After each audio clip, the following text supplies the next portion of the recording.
Sot për diçka goxha interesante. Larg politikës, larg këtyre gjërave të tjera, është një fushë që mund të themi ka vazhdimisht vëmendje dhe fokus. Çka po ndodh, po flasim për bukurinë, për ndërhyrjet, për gjithë ato, por që më në fund, për herë të parë në Kosovë po bëhet edhe Kosova Beauty Fair.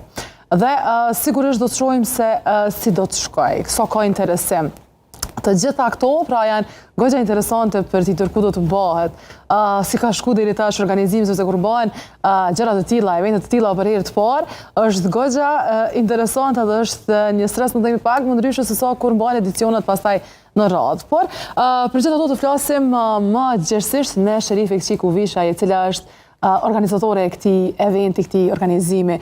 Sherifë, faleminderit shumë që je sot mëngjes tek ne dhe që do të diskutojmë më tutje për këtë panajër. Faleminderit edhe juve për ftesën, sepse sidomos veçanërisht pa mediat nuk do të kishte kuptim edhe promovimi i panajrit. Po e nisim pra për këtë idenë, fillimisht ideja si erdhi që të krijohet Kosova Beauty Fair 2026, pra si lindi ideja që na duhet një panajër i tillë? PR Solutions edhe më duhet si dy kompani, njëna merret me organizimin e eventeve dhe tjetra merret me promovim, kryesisht PR dhe marketing. Vazhdimisht bëjmë hulumtime se çka po i mungon vendit. Vizitojmë vende të ndryshme, kryesisht këto që i kemi më afër, po edhe Turqinë, vitin e kaluar kemi pas disa vizita dhe kemi pas që po bëhet edhe nëpër vende tjera, po edhe në vende të rajonit. Kështu që kemi pas që Kosovës po i mungon një panajër i bukurisë.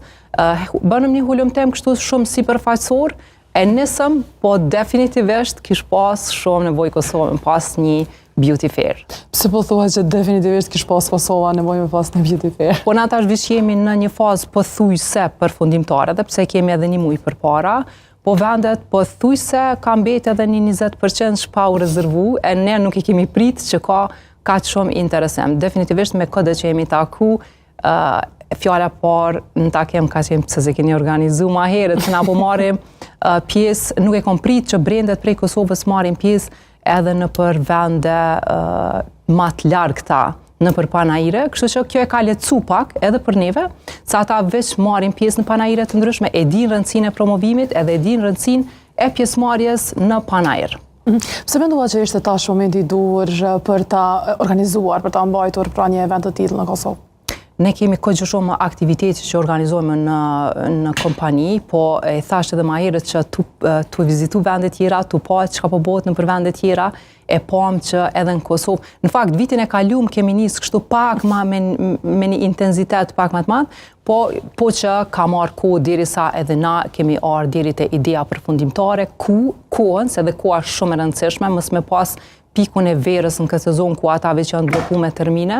Kështu që kemi gjetë një periudhë pak më të përshtatshme prillin, ku është e përshtatshme edhe për ata, edhe na kemi mri me u bogati mirë, kështu që besoj që kam qenë do të jetë për 3 ditë radha apo jo? 24, 24, 25 dhe 26 prill, 3 ditë radha ze. Dhe çka dallon këtë panajër krahas panajëreve të tjera në rajon? Pra përmendet që keni vizituar, keni po, çka do të ketë interesante apo sa ka qenë vështirë organizimi? Çdo organizim është i vështirë. Një ditëlindje nëse organizon është e vështirë se kime ftu mes edhe kime u siguru që ambienti ka me qenë mirë, musafirët kanë me nda të kënaqur. E lemo kur është fjala për një panajër pak më të madh, që na presim me i pas 50 brende në salë. Po. Do donim të kishim edhe më shumë. Salla është kaq, 2800 metra katror në Prishtina Mall, që është një prej sallave më të mëdha aktualisht në Kosovë. Nuk gjetëm sallë më të madhe se sigurisht e kishim organizuar në një vend tjetër, po edhe Prishtina Mall është shumë partner i mirë. Kemi organizime edhe tjera aty, edhe kemi lidh një partneritet pak më afatgjatë me Prishtina Mall, edhe po kalojmë shumë mirë, kështu që pse jo në Prishtina Mall, po edhe po mundesh me pas infrastrukturën të përshtatshme, po edhe gjithë organizimin. E tash, nëse kthejmë te pyetja, po prej secilit vend që kemi vizitu, e kemi marrë më të mirat e mundshme, edhe po mundohem me implementu.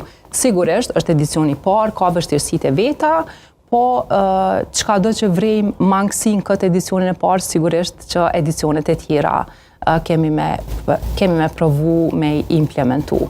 Dhe çka do t'i gjej konkret, çka do t'a gjej publiku, apo çka do t'a pres publiku në këtë edicion të parë të Beauty Fair? Na jemi mundu me pas krejt akterët që ka lidhen me bukuri, përfshi klinikat estetike, produkte kozmetike, kemi pas spa dhe wellness, mandej salonet bukuris. Kur jemi te salonet e bukuris, po mundu me bo një kombinem me pas salone që ofrojnë thënj, që ofrojnë vetulla, që ofrojnë qërpek, që ofrojnë flok, kështu që edhe te pjesa e estetikës kemi mundu me pas komplet shërbimet që ofrohen në estetikë, në që kur vijnë vizitorët, apo edhe vetë brendet aty mrenda për mrenda që krijojnë një rjet të tyre në këtë fush, po mundohem me pas komplet zinxhirin gjithçka që lidhet me bukurinë. Do t'jenë, pra, zënë shrife rreth 50 brende, do t'jenë vendore apo ka edhe ndërkombëtare? Ka edhe vendore, po kryesisht do t'jenë brende ndërkombëtare, që kjo edhe përbën ma të bukur Panairin. Po, dhe so sfiduese, nëse flasim pra për gjitha këto për me organizu, me kontaktu, për me orë, so ka qenë sfiduese kjo për juve? Është sfiduese, po falë edhe eksperiencës tonë që tash mbi 20 viteve që merremi me PR, marketing dhe organizim të eventeve, e lehtëson në një farë forme, edhe pse çdo organizim i ka sfidat e veta. Në anën tjetër është edhe pjesa e stafit cilët veç kanë eksperiencë kohëgjatë edhe janë të trajnuar për çdo sfidë që paraqitet gjatë rrugës. E bukra është që gjithçka që del gjatë rrugës mundohemi me trajtu mënyrën më të mirë të mundshme, sepse në fund fundit gjitha brendet duhet me undat kënaqshme prej këtij panairi dhe mja vlet pjesëmarrja, sepse ky panair do të jetë tradicional dhe presim jo veç brendet që i kemi këtë vit, po vitin tjetër të shtohen edhe brendet tjera, ato e pa të mirat që i kanë pas brendet pjesëmarrëse në këtë edicionin e parë. Si e vlerësoni, mund të kështu të përgjithsisht pra zhvillimin e industrisë së bukurisë në Kosovë në vitet e fundit? Pra sa ka ndryshu më herët dhe tash? Në fakt, nuk i kemi shumë statistika të sakta, po prej asaj që kemi pa në teren, prej brendeve me cilat veç jemi taku, kemi mri me pa që krahasu me rajonin Kosova me statistika që ndronë shumë a mirë në përkujdesin ndaj vetës. Kudo që po i vizitojmë vetë fakti që gjitha klinikat janë fully booked për krejt sezonën, kjo po flet që kemi një përkujdesje shumë nivelit të lartë ndaj vetës. Po ashtu, se cilin muj është nga një brand i ri, po thujse, edhe jo brende që janë do si do, po brende me emër, kështu që edhe kjo flet që në mënyrë të vazhdueshme po shtohen brendet në Kosovë, edhe këtu po mrin me pa që kjo industri veç po evolon. Po, dhe nëse folim pra për këtë sektor, zënë Sherife, sa mund të them është i nënvlerësuar apo ka tash aktualisht edhe vëmendjen që e meriton? Mund të them që ka vëmendjen që meriton kjo industri sepse ka kërkesa në mënyrë të vazhdueshme. Nga vetë fakti që na veç kur kemi fillu në teren ose veç kur kemi fillu me i promovu brendet e para pjesëmarrëse në llogaritën tona në rrjetet sociale, kemi pas këgjë shumë telefonata si kërkesë se kjo mandej peshojnë njëri tjetrin edhe veç peshojnë rëndësinë që do të me marrë pjesë në një panair të tillë. Kjo po tregon që këgjë shumë është kërkesë në Kosovë edhe është një trend në rritje në këtë industri. Po, dhe pikërisht tek kjo, i përmend rrjetet sociale, sa ndikojnë rrjetet sociale në to trendet e bukurisë sot? Pra sa po varet pastaj edhe kërkesat prej saj? Definitivisht rrjetet sociale bojnë vetën, sepse aty ti pishet trendet e fundit, rrjetet sociale po ta mundësojnë mi pa trendet e fundit gjithandej në përballë se çka po ndodh në këtë sektor, edhe mandej janë ato tendencat e krahasimit që dikush po bën diçka dhe dikush tjetër do të më ndjek atë trend, edhe normal edhe na si krejt popull tjerë provojmë me ndjek trendet, edhe pse themi që ekonomikisht ndoshta Kosova nëse flasim për shifra nuk është që qëndroj mirë ekonomikisht, po më duket që ato centat e fundit i shpenzojnë për dukjen. Dhe vërtet edhe njehemi kështu si vend në rajon që kështu pasurinë e lojmë konkretisht gjonat për vetë kujdes të vetën. Deri vonë kemi thonë që jemi popull si race bukur, po më duket që ma shumë ish kjo tjetra që i rrim vetës gati. Pjanimojnë apaj. Cilat janë trendet mund të hyrende, pra që do të ketë spa, do të ketë wellness, do të ketë salon me bukurie, cilat do të jenë trendet më të fundit që të prezantohen në këtë panair? Trendet në aspektin e shërbimeve, në aspektin e produkteve, do të kemi produkte që janë inovative, interesant, mos i zbuloj tash në krejt me rend brendet se mund ta harroj një edhe mandej veç i mit hatri tjetrit. Kemi këgjë shumë brende, aktualisht mbi 20 e diçka brendeve që kemi prezentu në rrjetet sociale dhe vazhdojmë çdo ditë me radhë të prezentojmë tjera deri në fund. Do të ketë produkte interesante, do të ketë çka me vizitu Panairin. Duna me cek që kemi me pas edhe shumë lojra shpërblyese dhe kjo do të jetë e bukura e Panairit me që përmes lojrave shpërblyese, përmes produkteve që do të shpërndohen aty, përmes shërbimeve falas që do të shpërndohen gjatë Panairit, do të jetë mundësia edhe me i provu këto produkte, me i provu këto shërbime, që do të jenë shumë inovative, shumë produkte interesante, shumë shërbime të mira edhe mandej vizitorët do të kenë mundësi aty për aty me i prejk vetë dhe me i pa vlerën e tyre. Po, a do të ketë demonstrime pra live apo masterclass dhe nga vetë profesionistët, nga artist? Po, do të mundohemi, edhe pse jemi të punu në pjesën e agendës, do të kemi edhe pjesën e kongresit, ku do t'i prezentojmë disa shërbime dhe disa produkte inovative. Për secilin brand, pjesëmarrës dhe jo vetëm, sepse do të kemi edhe ekspertat cilët janë jashtë pjesëmarrjes me shtande aty në pjesë të Panairit, do të ketë masterclass dhe do të ketë prezentime interesante. Shumë shpejt kemi me dalë edhe me agendë konkrete për këtë pjesë, dhe sepse aktualisht veç jemi të punu me se cilin ekspert, të i përsaktu temat, se cili ekspert, cilën temë do të tregoj. Kështu që kjo do të jetë edhe bukura e Panairit, sepse nuk do të kemi veç pjesën komerciale ku i promovojmë produktet, po do t'japim edhe diçka përmbajtësore. Do të flasim për se cilën linjë të estetikës, qoftë për produkte kozmetike, qoftë për shërbime estetike, do ta kemi nga një temë specifike e cila do të jetë shumë interesant për publikun, sepse kjo do të jetë risi. A do të ketë, zonja Sharife, edhe produkte natyrale, pra për clean beauty? A do të kenë edhe të tilla? Po, do të kemi tash më shtine me përmend njënin prej, e kemi Diola Dostin, e cila do të jetë me produkte dhe formulat e saj që janë bio. Kështu që të publikuar aktualisht e kemi Diolën, e cilën e falenderoj shumë që veç e ka përzgjedh me qenë pjesë e Beauty Fair Kosova këtë vetë. Besoj që do ta kemi edhe në edicionet e tjera, pse jo?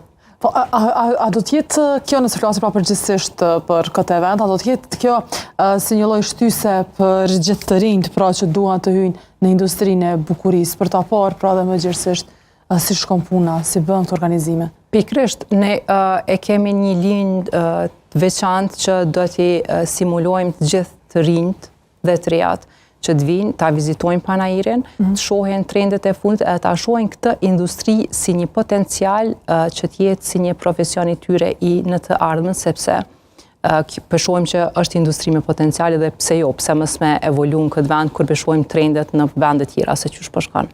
Po, dhe pikërisht e kjo, pra a do të ketë hapësirë edhe për bizneset e vogla? Pa dyshim që po, kemi trajtu hartën, kur e kemi organizu hartën brenda Panairit, kemi qenë shumë të kujdesshëm në këtë pikë, sepse kemi pas parasysh që ka edhe biznese shumë të vogla, ka biznese të mesme dhe ka biznese që janë pak më të mëdha. Kështu që kur i kemi nda hapësirat, kemi fillu prej 6 metra katror, që me ju mundsu edhe brendeve që janë apo bizneseve që janë pak më të vogla. Kemi këgjëshëm, kemi edhe make-up artista individual, cilë do t'jem pjesë e kësaj, pjesë e Panairit, kështu që kemi mendu për këtë pjesë, prandaj edhe ndarjen e hapësirave, kur e kemi caktu hartën, e kemi planifiku që mi u dhonë hapësirë edhe bizneseve që janë bizneset të vogla. Po, dhe nëse flasim për impaktin, zonja Sharife, çfarë impakti prisni që të ketë Kosova Beauty Fair në tregun vendor? Definitivisht që presim një impakt shumë të madh, përderisa është i vetmi Panair i llojit tillë në Kosovë, presim me pas një impakt. Unë qysh prej tash, ndoshta edhe që vi nga pjesa e promovimit, vi nga pjesa e PR-it dhe marketingut, tek qysh tash po e shoh se sa do të ketë impakt ky Panair. Me vetë faktin që secili postem është në partneritet me brendet aktuale, kjo veç po merr për masat promovimit pak ma gjigante, shto tjetrën që e kemi edhe kemi edhe media partnere në këtë event, cilë do t'jenë edhe me shtande aty dhe do t'a promovojnë panajirin, kështu që qysh tash peshohim impaktin e këtij panajiri, gjë që edicionet e radhës do t'jenë pak më të lehta për neve me organizu. Ku është në këtë panajir pas 5 vitesh? Në fakt, jo veç pas 5 vitesh, po na qysh vitin e parë do ta lansojmë edhe beauty magazine, e cila do të ketë edhe promovim të vazhdueshëm të panajirit dhe pastaj vazhdojmë edhe me beauty podcast, që pas 5 vitesh mendojmë që do të jetë si një pikë orientuese në këtë industri. Patjetër, dhe sidomos kur flasim për këto me përdorjet sociale, është goxha mirë pastaj me qëndru njerëz të lidhur me panajirin edhe pas përfundimit të tij. Por kur edhe si mund të bëhet pra pjesë publiku, do të bëhet në Prishtina Mall gjatë këtyre 3 ditëve apo jo? Po, në Prishtina Mall, në hyrjen prej hyrjes kryesore, është salla tashmë e quajtur salla e panajireve, sepse po organizohen panajire të ndryshme në atë sallë, dhe do të hapjen presim që ta kemi prej orës 12:24, që do të vazhdoj për 30 radhazi prej 12-ve deri në 8-10 në mbrëmje. Po, edhe fare në fund dua që pyes pra për një mesazh për gjithë ata që duan të përfshihen në botën e bukurisë. Cili është mesazhi juaj? Gjithë ata që duhen me u përfshi, veç le të na kontaktojnë, edhe na një vend gjithçysh kemi me jau kriju një hapësirë brenda për brenda. Qofshin bizneset vogla, qofshin bizneset më të mëdha. Një diçka që mund ta them për fund është që është shumë e rëndësishme pjesëmarrja në panajire. Këto ai kemi marrë edhe prej brendeve të cilat veç kanë marrë pjesë në panajire të ndryshme në vende të ndryshme. Definitivisht ja vlen me marrë pjesë në panajire, sepse është një vend ku mundesh edhe si biznes i vogël me pas një promovim këgjë të madh. Po, Zonja Shrifën, falenderoj shumë që ishe këtu edhe për çdo diskutime që besoj që do të jenë goxha interesante edhe për ta parë panajiri, pastaj do të shkoj për të parë organizohet dhe ka interes goxha të madh. Jo, mirë presim edhe juve, kështu që besoj që panajiri do të ketë këgjë shumë promovim edhe do të jetë si një pikë orientuese në këtë industri, jo vetëm aktualisht, po për secilin vet. Po, patjetër, shpresojmë. Faleminderit shumë që ishe këtu. Faleminderit edhe juve. Dhe të dashur miq, me kaq do përfundojmë edhe këtë intervistë dhe këtë emision të ditës së sotme, ku ka më mirë realisht ta përfundojmë me bukurinë, me gjëra të bukura, me gjëra që flasin për kujdesin për veten. Prandaj deri më 24 prill, kur do ta shohim si do të shkoj ky event, që patjetër duke parë dhe me aq sa e dëgjojmë për ditë dhe interesin që kanë për kujdesin për veten, për ndërhyrje, për bukurinë, për produkte natyrale, për gjitha këto, kur mund të gjejmë vetëm tek një event, besoj që do të ketë një sukses të patjetërsueshëm. Kështu që me kaq ta përbyllim edhe për sot dashur miq, ne së bashku shihemi nesër nga ora 7 në mëngjes nga Universiteti Mirëbeqi.